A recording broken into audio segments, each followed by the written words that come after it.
Content warning. This series deals with the topic of sexual assault. Viewer discretion is advised.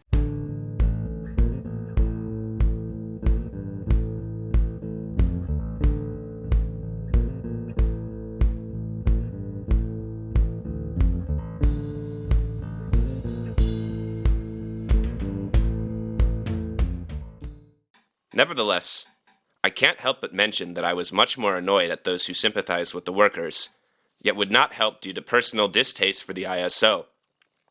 And I know that there were at least 10 of these for every one of us that stuck with it.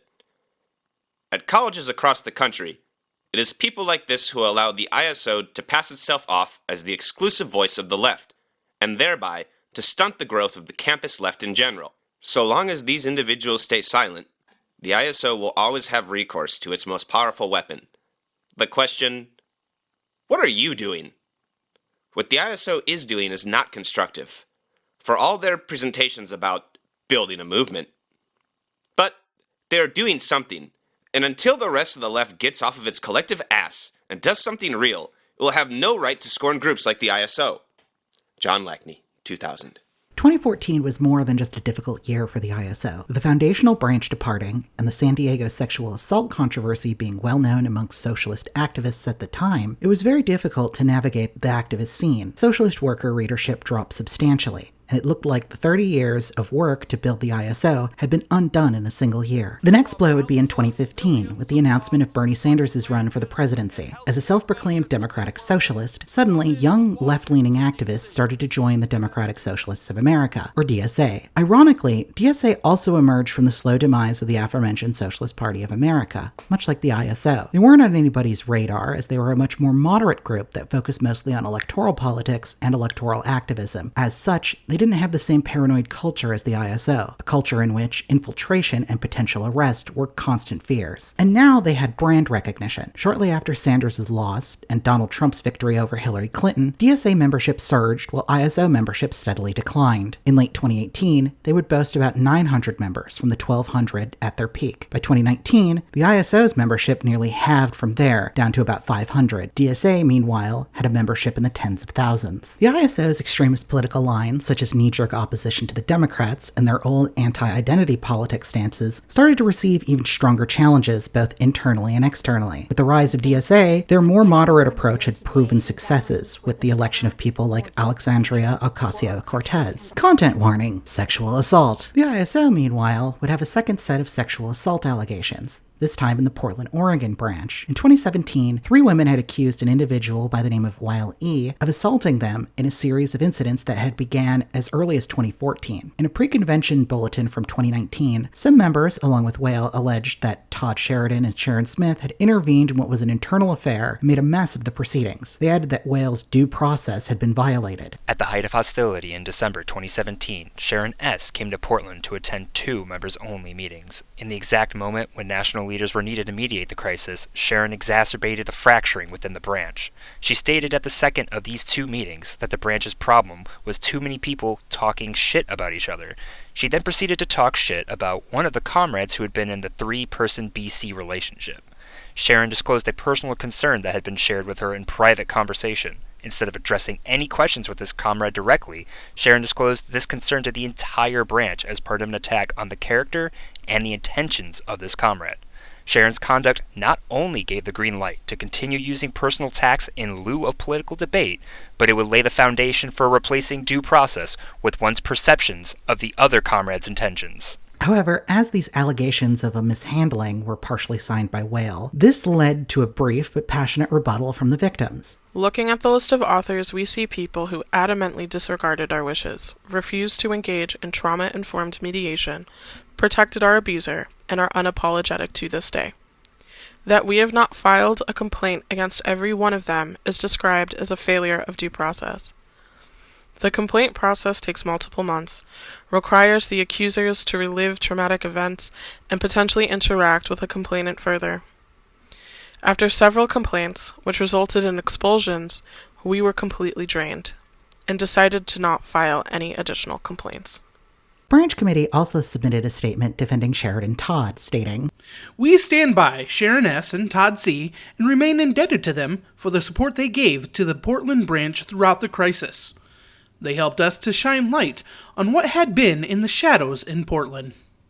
By 2018, it was clear to most members that a shakeup was needed. Shockey and Smith were getting into their 60s and had been in leadership since 1983. Many of the younger Gen X and Millennial members were starting to get older and just as antsy as some of the founding members who had left in the 2000s. The bulletin for the 2019 convention mentions myriad issues, ranging from constant member burnout, mass resignations from certain branches, and a clear demand for internal reform. There would be another contested ISO election, and it wasn't just a single opposition faction. This time, there were many. The steering committee split between a majority faction, led by Alan Mass and Jill Geyer, against a minority faction with Ahmed Shockey, Sharon Smith, Lisa Starr, Lance Selfa, and Paul D'Amato, amongst others. The majority promised mass reform within the group, changing some of the ISO's long-held lines against working with the Democrats, and even suggesting decreasing member workload to prevent burnout to improve member retention. The minority faction, meanwhile, promised to stay the course and keep the organization largely the same, with some minor tweaks. Other factions popped up as well, one called Socialist Tide Revolutionary Current, as well as another called Independence and Struggle. Both promised a leadership shakeup, but slightly differed on perspectives on what the new leadership should do. Socialist Tide advocated for more consideration of moving into electoral work, largely due to the then upcoming Bernie Sanders 2020 presidential campaign. Independence and Struggle wanted to bring a renewed focus on activism and politics, less on education and theory. By February, the convention convened and elected a new steering committee. Most of the new committee were members of the Independence and Struggle or Socialist Tide factions. A few steering committee majority members won, including Mass and Geyer. Ahmed Shockey and Sharon Smith did not win re-election for the first time since 1983. In fact, none of the minority faction won any seats. Smith later said that they deliberately did not seek re-election to avoid a split in the organization. Among the SC members was a man by the name of Joe Richard. He was part of Independence and Struggle, but his ascension caught the eye of an ex-member of the disciplinary committee. Content warning: sexual assault. This former member, informally referred to as FM in internal ISO documents, claimed she was part of a group that had convicted Richard of committing an alleged rape in 2013, a rape allegation that the 2013 steering committee covered up, as she alleged in a letter to the new ISO leadership on March 11, 2019. The letter had given aliases to all parties involved, but later documents confirmed their identities. Sharon Smith was referred to as the supervisor. Richard was Comrade R. Finally, steering committee member Nicole Coulson, who is steering's representative in the case, was simply referred to as the rep. Based upon FM's testimony and Richard's own, the alleged incident occurred in Madison, Wisconsin, shortly after a St. Patrick's Day event involving his ex-girlfriend. The two were at a party where the woman claimed that she was raped by Richard. Richard vehemently denied this. The situation was brought forth to a recently formed National Disciplinary Committee. The NDC was formed in response to the cover-up by the SWP UK to better handle cases such as this one. FM was shocked to have been called in so soon. They were advised to keep the proceedings secret, which she agreed with at the time to preserve group cohesion while things were being sorted out. The group was tasked with investigating the incident over 3 months, which involved conducting interviews and reviewing statements from all parties involved.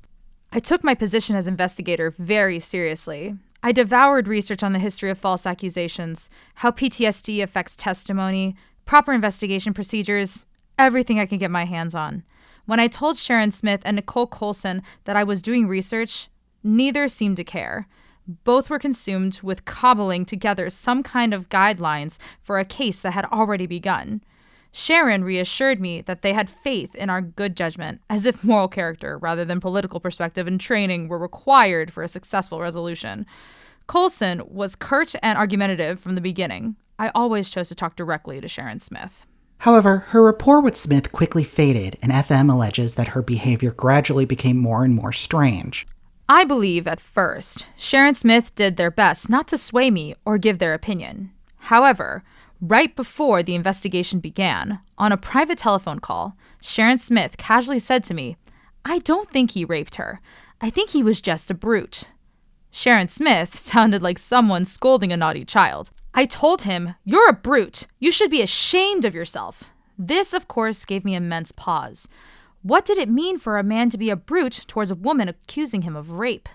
To be a brute implies cruelty and non-consent. I should have realized that Sharon Smith and I were operating from a different understanding of what rape is. My definition of rape is using someone's body sexually without their consent, something a brute might do. Sharon Smith seemed to think more was required, that rape was always some sort of monstrous, sadistic act requiring malicious intent. In other words, it seemed that Sharon Smith imagined rape as something extraordinary, rare, and extreme. Therefore, a man would know whether or not he raped someone, for example, while in a drunken blackout, because he knows what kind of person he is, and any disagreement with his self-assessment would be an affront to his character. Smith would soon provide FM and the Discipline Committee guidelines. FM describes them as a cobbled-together mess consisting of Title IX procedures from a university website and was then told that they were just a first draft. FM had a rather colorful description of them. The guidelines had no Marxist basis whatsoever. They were put together using elements of bourgeoisie law that even liberal feminists take issue with. What's more, the guidelines they wrote were vague and the language was abstract. Legal language was used, but neither Smith nor Nicole Colson had any background in law, so they used the terms in ways that were equivocal and contradictory. FM says the guidelines were confusing, such as switching between if Richard had violated the ISO Code of Conduct or to determine if the alleged rape actually occurred. It ended up being the latter. They had to determine if Richard was guilty on a preponderance of the evidence, which is a less stringent version of the beyond a reasonable doubt standard common in U.S. criminal law. Preponderance of the evidence is usually used in civil cases. Anyway, FM continued to find this absurd, stating, "Preponderance of evidence simply means, does the evidence suggest that the event is more likely to have happened than not? In a non-stranger rape case, this criterion causes two immediate problems. First, given the low number of false accusations, from the outset, it was more likely to have happened than not. Secondly, if rape means non-consensual sex, and if the accused agrees that sex occurred, what could possibly count as evidence to prove or disprove consent? Especially the higher criterion of ongoing enthusiastic consent." With this mess of a procedure at hand, FM and the committee flew to a hotel where a bizarre trial was held on a small couch in a one-bedroom hotel suite. The ISO didn't have enough money for a conference room. Mind you, as FM describes in excruciating detail, it is clear in both her testimony that, in her opinion, Richard had committed a rape. It didn't need to get to this level, yet it did. The proceedings consisted of a bizarre cavalcade of witnesses in defense of Richard. The complainant, as the survivor is called, did not attend. Smith made a big deal out of this fact. Throughout the history of the organization, Sharon Smith had been handling the organization's sexual assault cases. Smith did this largely based on their own behavioral assessment of individuals. If the supervisor thought you were a decent person and you insisted that you were innocent, then she believed you. If you left the ISO, or you said you were innocent but abandoned the process, then your behavior was suspect, and Sharon Smith believed the victim. Minimizing chaos in the branches seemed highest on her priority list. The proceedings started with a number of witnesses, some of whom were Richard's friends. They were referred to by numbers. FM describes them as follows. Witness 1 said that Comrade Richard was teasing Witness 2 by chasing her and showing her bruises on his chest. Hickeys, they clarified, from the complainant. The other investigator and I were a little taken aback by the comrade showing off trophies of his sexual escapades, but ultimately this evidence couldn't count for the presence or absence of ongoing sexual consent. Witness 2, who had read the complainant's testimony, had absolute contempt for her.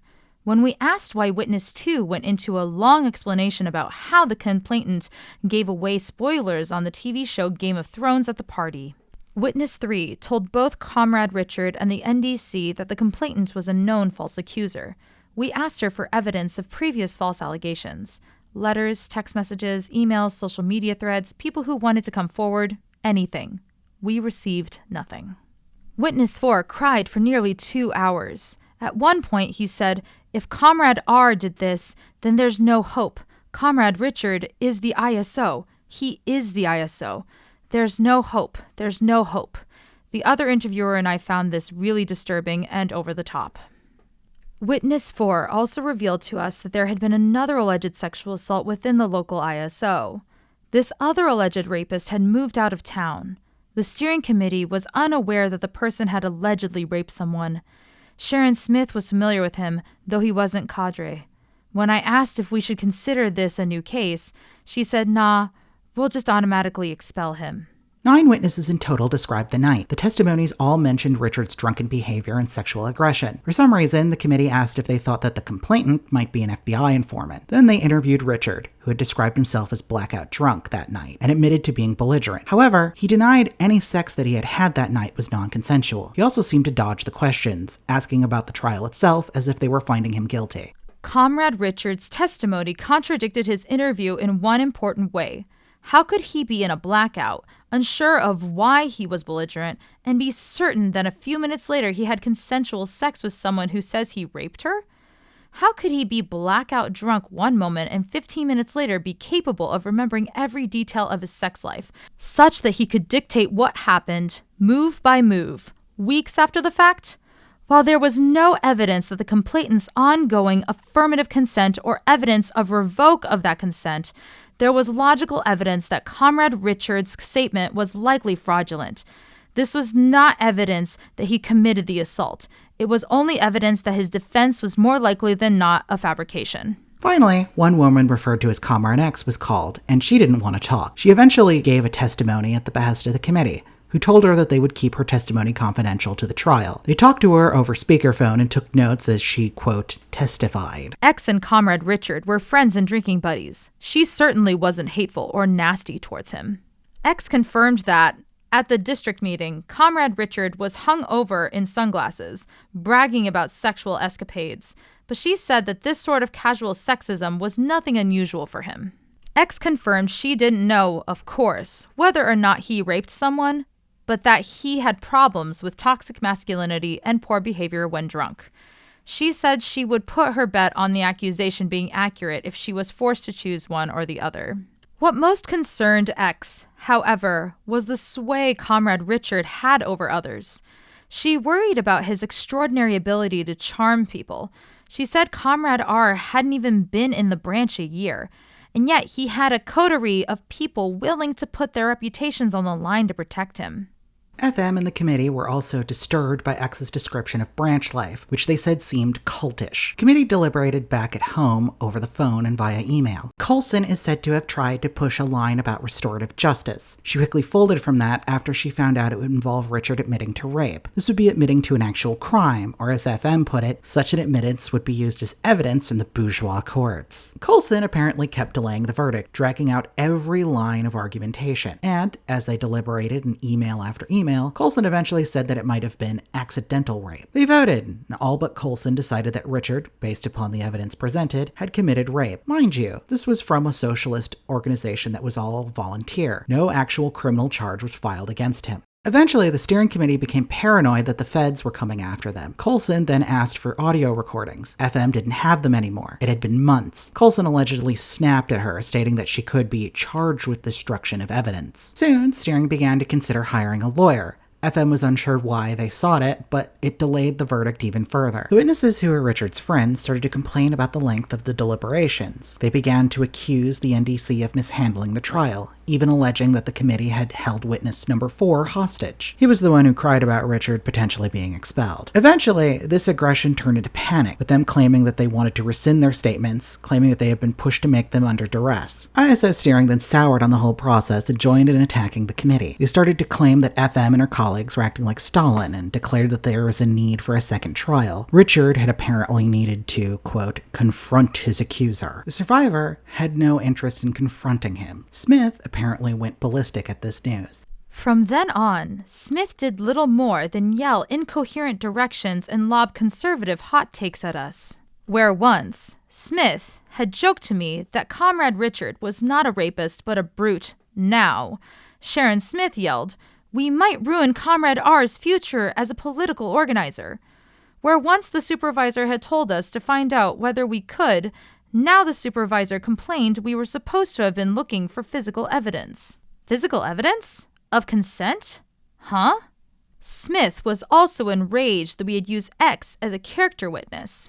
Character witnesses, the supervisor said, were not allowed and had never been allowed. Meanwhile, the entirety of Comrade Richard's defense rested on perceptions of his character and denigrations of the complainant as a duplicitous, unstable woman. After the case, Comrade R and his friends maintained that we refused to examine evidence presented in his favor. Even though Smith might have considered such evidence character witnessing, the NDC would have examined it as if it had been offered. We received nothing to back up their assessment of the complainant as a scorned serial accuser. No texts, no screenshots, no emails, no interviews, no testimony. Coulson eventually started to argue with the rest of the committee at length and started making the arguments personal. At one point, FM said to Coulson that she was worried the situation would become like the SWP UK case, which had made it into national news in Britain. Coulson was livid at this and started claiming that FM had called her the SWP. She refused to speak with the committee after this. Eventually, a verdict was provided to steering, with, again, all but Coulson agreeing some sort of sexual misconduct had occurred. The letter was signed the elected members of the NDC, which irked Smith, who was angered that they didn't consider Coulson elected. Coulson was not elected to the NDC. FM and the others who voted to affirm the misconduct hearing were elected. Coulson, while elected to the steering committee, was appointed to the NDC by steering. Smith took this as a slight, accusing FM and the rest of the committee of claiming that the steering members were all unelected. Eventually, Coulson is said to have threatened to turn over the confidential notes from the interview with Comrade X to steering if the NDC didn't declare a mistrial. FM says that she and the NDC felt cornered and decided to give in and call a mistrial. Their vote to expel Richard was rescinded. At the 2013 Socialism Conference, the NDC was treated as persona non grata. Shortly after the conference, a new committee was assembled and a second trial was held. This time, Richard was found innocent. FM said after this, she left the organization in utter disgust. Now remember, as this was going on, the San Diego case involving Chuck Stemke from the Renewal Faction chapter had just come to light. Apparently, Smith wouldn't let the NDC handle this, accidentally CCing them on an email where Coulson called the NDC idiots who would fuck up the Stemke case. In her concluding remarks, FM urged the new 2019 leadership to do better than the 2013 leadership. This letter went off like a bomb. Immediately, everyone on the 2013 steering committee was suspect. Remember, in the letter, all parties were given aliases. Everyone wanted to know who is who. Richard willingly identified himself and then resigned from leadership. As soon as the steering committee started reaching out to members of the old 2013 NDC to corroborate the letter, all of them told the 2019 steering committee it was all true. The same day, Kianga Yamada Taylor, who had served on several steering committee slates and was recently re-elected, resigned. Dear comrades, it is with great regret and profound sadness that I submit my resignation to the ISO. When I decided to run for the SC at the convention in February, I did so with the belief that the organization was finally breaking with its isolation over the last 2 years. I was excited by the commitment to retooling, and even though it was unclear to me what the struggle organization meant, I was intrigued by the possibility of the organization reclaiming its position as a dynamic and influential leader among the developing left in the U.S. The decision of the organization to prioritize its internal reckoning has raised existential questions for me about how to participate. I certainly do not believe that these are issues that should or even could be glossed over. I just disagree about the methods necessary to overcome isolation, irrelevance, and a punitive political culture, all of which I think are connected. Comrades, I wish you all the best. I joined the ISO on March 8th, 1988. It was the best decision I've ever made. On March 12th, Richard sent his resignation letter in, where he gave his side of events. He vehemently denied the allegations. He stated that he felt that the NDC had overstepped and that the steering committee had done the correct thing in overriding them. He also mentioned how he had taken a hiatus when the investigation was ongoing in 2013, and didn't start being involved in activism again until he had moved to New York City.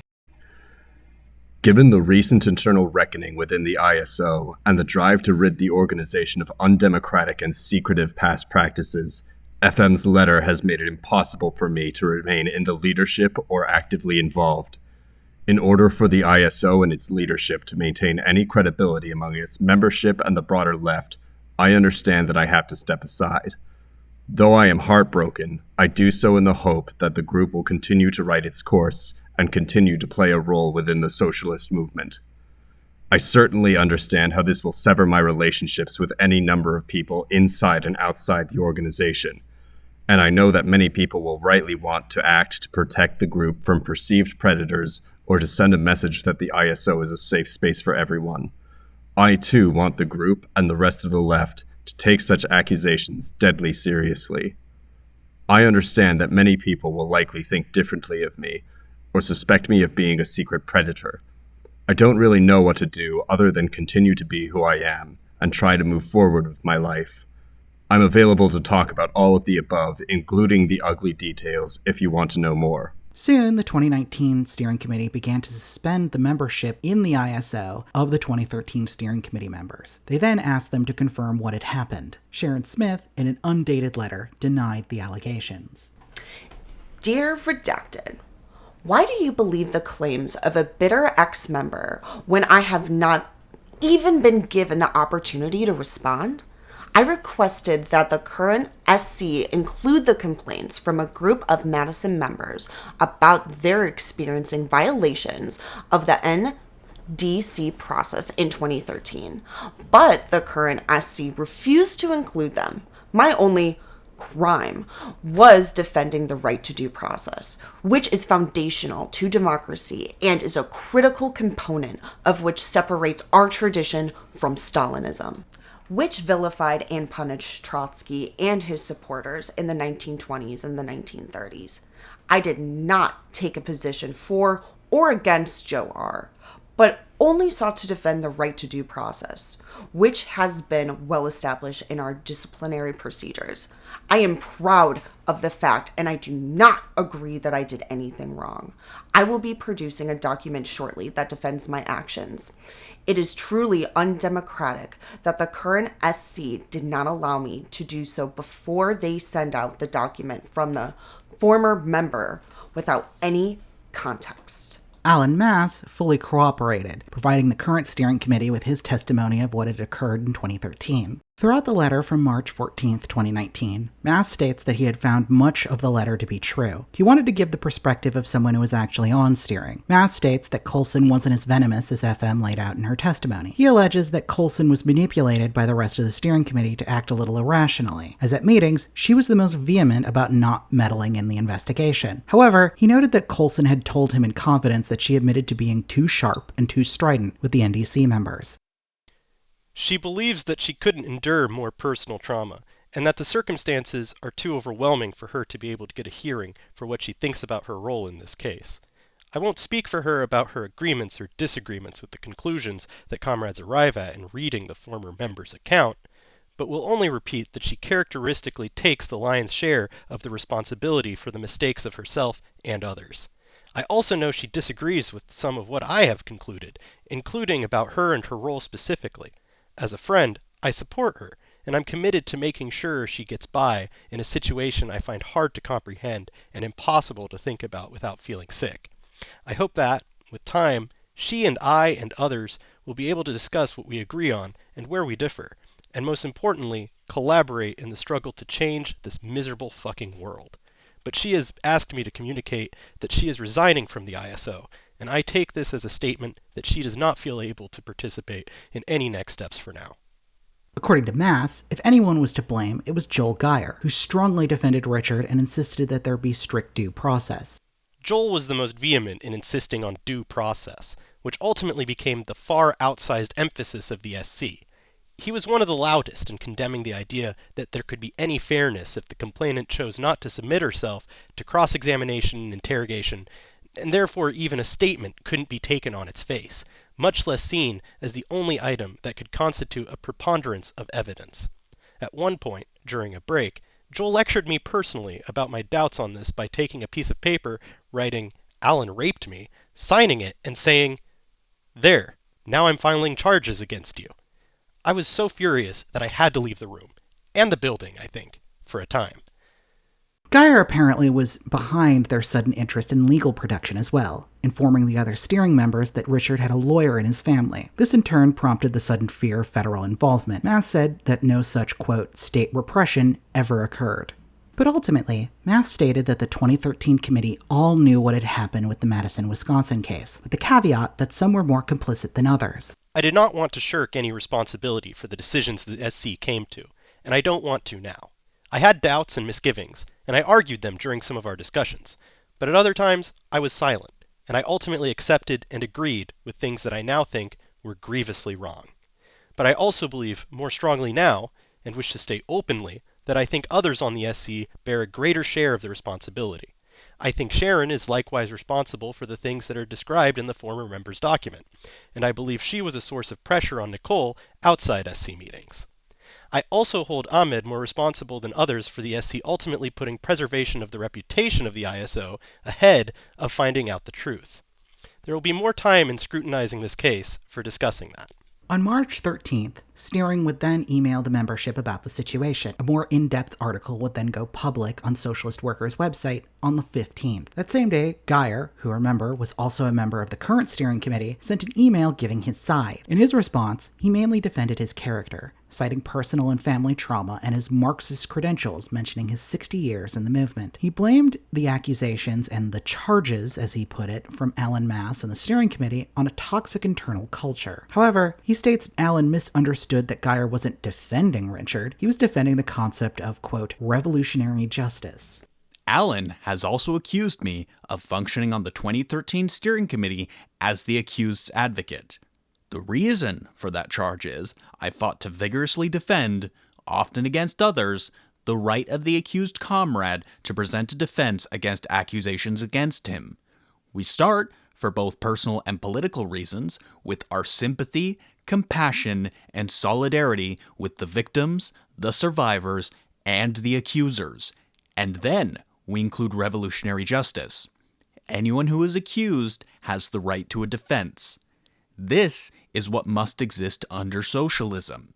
We would never convict someone under socialism without their right to defend themselves against an accuser.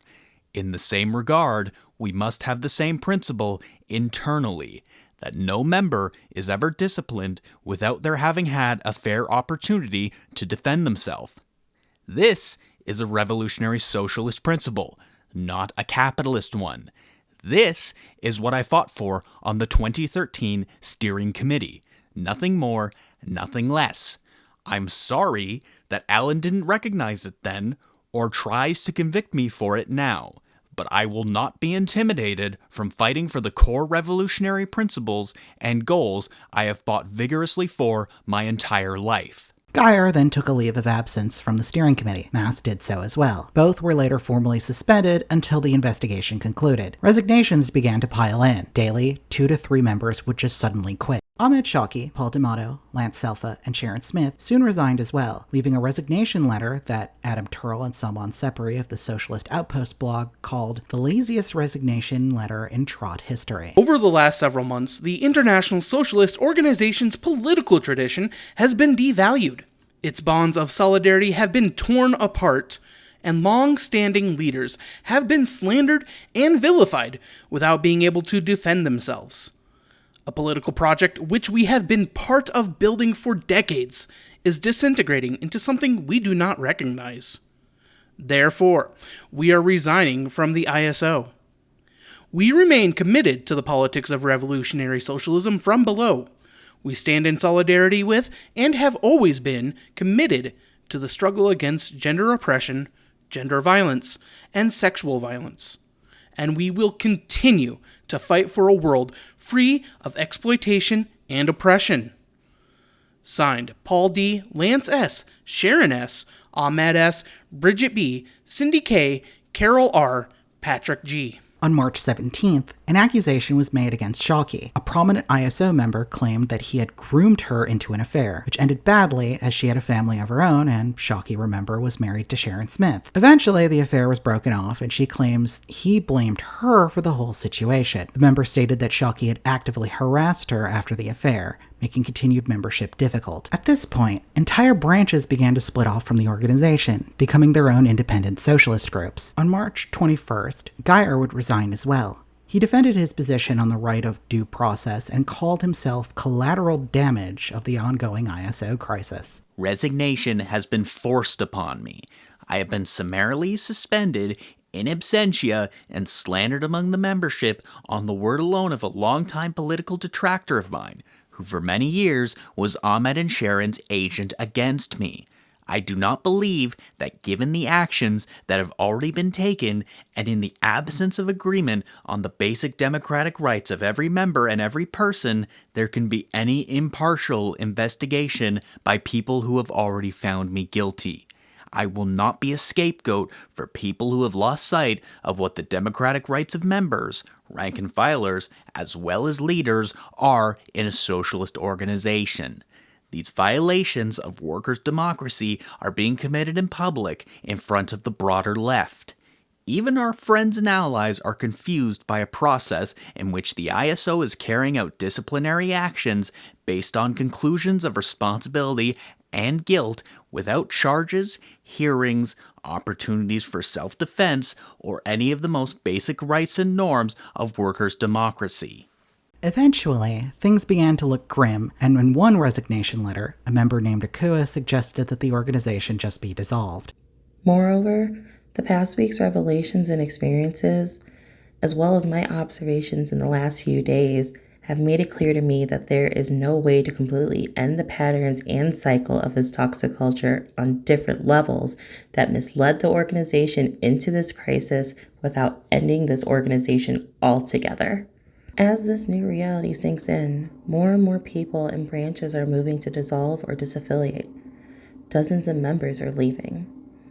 With all the tasks needed to address this crisis, who will be left to do this work? Finally, on March 24th, a call was made for all members, including those who had recently resigned, to participate in a vote. They discussed multiple options, such as becoming an NGO, or just becoming a group around the Socialist Worker newspaper. On the day of the vote, with just 375 remaining members participating, they, and 100 of those who had recently resigned, voted to formally dissolve the ISO. Socialist Worker's publication ended, with the website becoming a donation-funded archive. The magazine, International Socialist Review, folded, refunding the remaining subscriptions. Haymarket Books and their parent group CIRSC officially distanced themselves from, quote, certain members of the CIRSC board and removed them from leadership. According to CIRSC's 2019 public tax records, their president was no longer Ahmed Shawki. Ahmed appears to have left his position as president in 2018, a position, remind you, that he had held since 2002, when CIRSC was founded. By 2020, Smith no longer appears on their tax records. The remaining ISO steering members held a short 2-hour meeting where they discussed dissolving the remaining ISO assets, as well as paying remaining debts and obligations, including those to lesser ISO functionaries. And with a whimper, the ISO was no more.